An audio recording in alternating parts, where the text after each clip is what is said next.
बाबा तोर बेल पतिया में कौन गुण हो, दानी तोर बेल पतिया में कौन गुण हो, कौन गुण हो बाबा, कौन गुण हो बाबा तोर बेल पतिया में कौन गुण हो बाबा तोर बेल पतिया में।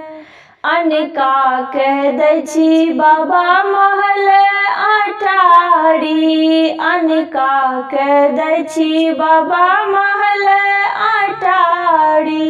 तोर टूटली झोपड़िया में कौन गुण हो बाबा, तोर टूटली झोपड़िया में कौन गुण हो बाबा तोर बेल पतिया में कौन गुण हो बाबा तोर बेल पतिया में कौन गुण हो, कौन गुण हो बाबा, कौन गुण हो बाबा तोर बेल पतिया में कौन गुण हो।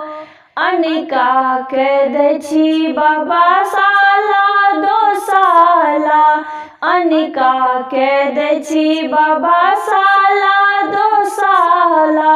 तोर बाग छाला में कौन गुण हो, तोर बाग छाला में कौन गुण हो बाबा तोर बेल पतिया में कौन गुण हो बाबा तोर बेल पतिया में कौन गुण हो। अनिका कह दै छी बाबा तोशक तकिया, अनिका कह दै छी बाबा तोशक तकिया।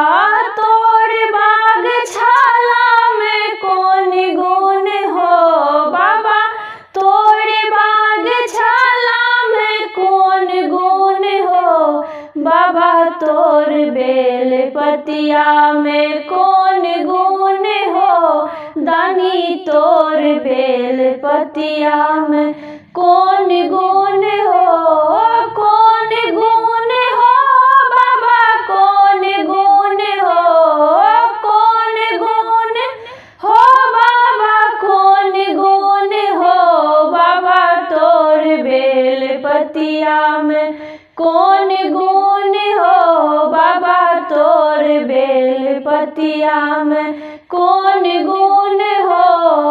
अनिका कह दै छी बाबा खोआ मलाई, अनिका कह दै छी बाबा खोआ मलाई।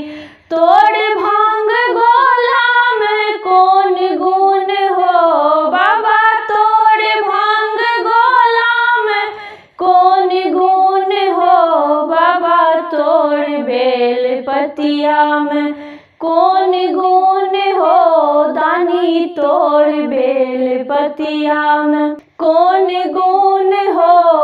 अनिका कह दै छी बाबा हाथी ओ घोड़ा, अनिका कह दै छी बाबा हाथी ओ घोड़ा। तोर बसहा बरदिया में कौन गुण हो बाबा, तोर बसहा बरदिया में कौन गुण हो बाबा तोर बेल पतिया में कौन गुण हो, दानी तोर बेल पतिया में कौन गुण हो।